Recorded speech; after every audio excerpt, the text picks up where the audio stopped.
I'm Carrie. I cosplay, crochet, and enjoy history bounding, and Atreyu is with us here today as well. It has been a year that I've been on YouTube.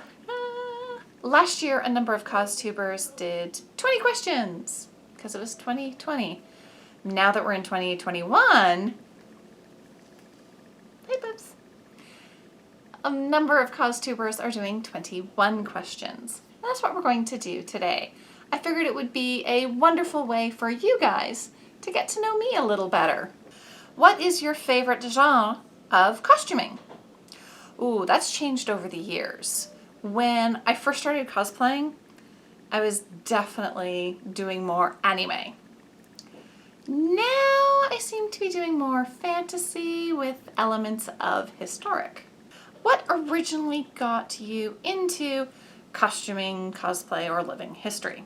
I was one of those kids that never outgrew playing dress up. So any opportunity to put on fun clothes and have fun and just do crazy things, whether it was theater, figure skating, and then cosplay. What are your favorite materials to work with? I'm a crocheter, yarn. He likes the yarn too. In terms of sewing, I'd have to say probably cotton. It's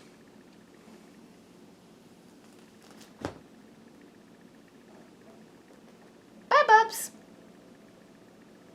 Okay, cotton, yes. For sewing, favorite material is cotton. I would prefer to do more with linen, but that's a little expensive. Whereas cotton, I can find fairly inexpensively at thrift stores. Bed sheets. What is your dream event or photo shoot opportunity? When I am finished the World War I St. John Ambulance VAD uniform, I want to go to the Museum of the Order of St. John in Clerkenwell. It's a suburb of London, because that's where the St. John Ambulance VADs were dispatched from. They all went through the gates of St. John, and I want to do that too. I want to get pictures of this uniform when it's done in an appropriate historic setting. Who do you look up to? Who taught you your crafts? Though there are many wonderful costubers out there that I really enjoy watching their videos and drool over the magnificent things they make. For this, my mother. She's the one who taught me to crochet, to sew. I learned how to sew on my great-grandmother's sewing machine. Still works too. And she was the one who just inspired me to keep being creative. Which of your projects are you the proudest of? Usually that's going to be the one that is most recent, because I still have that high of, I finished this, I made a thing. But there are a few that definitely stand out. First one is my wedding dress. This was the second dress I had ever made, and I made it. It was the first project on my new sewing machine, and I had 3 months to make it while working. Miss Frizzle, that one definitely has a soft spot in my heart, and want to someday do another photo shoot and have Atreyu be my Liz. Sarah Sanderson. That was a lot of work, but I really like the results. Same thing with the 15th century Gryffindor. What project taught you the most? In terms of skill, Sarah Sanderson. In terms of research, 15th century Gryffindor. Drape, draft, or commercial patterns. I'm still using commercial patterns. I often have to adapt them heavily, but I still need something to start with, because especially around the shoulders, I'm not very good at drafting. I've tried it a couple of times. It did not work well. Pins or pattern weights. When I first started sewing, I definitely used pins, and then for a while I was using pattern weights. Well, not real pattern weights. I took jars that had like beans or rice in it, or the little candles that are in like little glass jars. Those make really good paperweight, pattern weights, actually. Now, I'm back to pinning everything. So I'm not sure which one I prefer. What skill would you like to learn? Everything. Seriously though, there's two that I really want to work on. The first is knitting. Yeah, I'm a crocheter. I love it. I love yarn crafts. But I find with knitting, I feel like I'm all thumbs once I start having two needles. And the other is embroidery. I know the basics because I did embroider the bodice of Sarah Sanderson's costume, but I want to up my game on that. How many pieces are lurking in your UFO bin? Too many to count. I actually want to do a video about dealing with UFOs just to get a few of them finished off or like a bigger chunk done on them. What is your favorite tool to use? A crochet hook, of course. What costume would you like to revisit? Mary Poppins. I love my hat. The scarf turned out well. I mean, the bow is very simple, but the actual outfit that I'm wearing when I do that, it isn't very screen accurate. I do have a pattern though that would work very well for that. So I do want to really remake it. Well, no, I want to make the outfit and remake the carpet bag. It was okay, but I can definitely do better now. Do you pick a project and then find materials? Or do you collect materials and then figure out what to do with them? Both.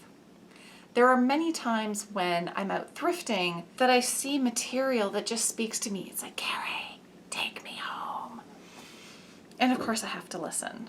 This costume came about that way. Most of these materials I found in the thrift store almost right next to each other, and they just screamed, make me something medievalish. So I did. Other times I know the project I want to make, like the Jedi robes, and then I have to find the materials. Usually I do pretty well in the thrift stores finding what I need. Scissors or rotary blade? Scissors.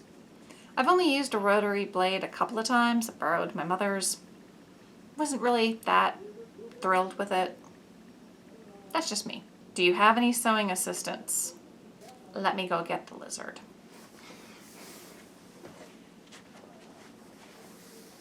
Yes! Atreyu is my sewing assistant.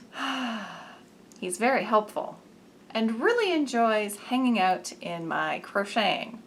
The yarn's probably very comfortable. Are you even hanging on? Don't fall. Do you have any bad sewing habits? Procrastination, which then leads into laziness, cutting corners, making mistakes.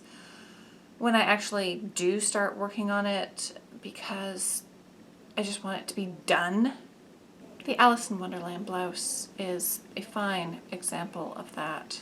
And then I don't necessarily always fix my mistakes. I figure if it works, if it's functional, it's good enough. Where do you think you're going? You can't climb my chest.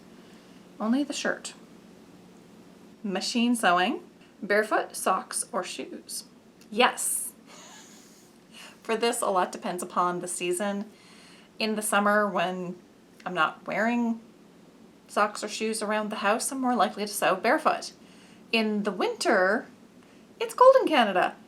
Yeah, I want to be wearing socks and shoes inside, which means when I'm sewing, I'm usually wearing my socks and shoes. But it does depend upon the size of the shoe and whether or not I can get my leg under the sewing table and use the pedal with that shoe. So sometimes I will sew in my socks. 19. Do you put your pins in parallel to the seam line you're sewing or perpendicular?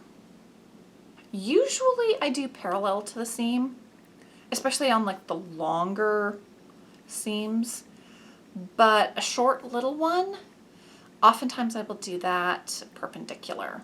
Question 20. Oh, this is an important one. Tea, coffee, or hot chocolate? I have done all three. Hot chocolate, not as much. Coffee, well, my version of coffee, I flavor my milk with coffee, is more common. When I was younger, I drink a lot more herbal teas. I go through phases with the teas in the winter time when I'll drink a lot of tea, and then other times I don't. What do you like to watch or listen while you're sewing? When I'm using the sewing machine, I don't like to watch anything. It distracts me from actually sewing. And for somebody who procrastinates, I can't have that. When I'm hand sewing or crocheting, that's when I'm more likely to watch something. Tasteful murder mysteries, Murder, She Wrote, Poirot, Miss Marple. A lot of the British do murder quite tastefully. Oh, the border security shows, they're fun. And it's another British show, Time Team. It's a archaeology program. Well, that's it for this week. Thank you very much for watching. If you like this video, please give it a thumbs up. If you'd like to see more of what I make and what Atreyu is up to, make sure you subscribe. Until next time, have fun and be creative. Oh, what you trying to do now? Hi. Where are you going? You whacked Mummy in the face with your tail.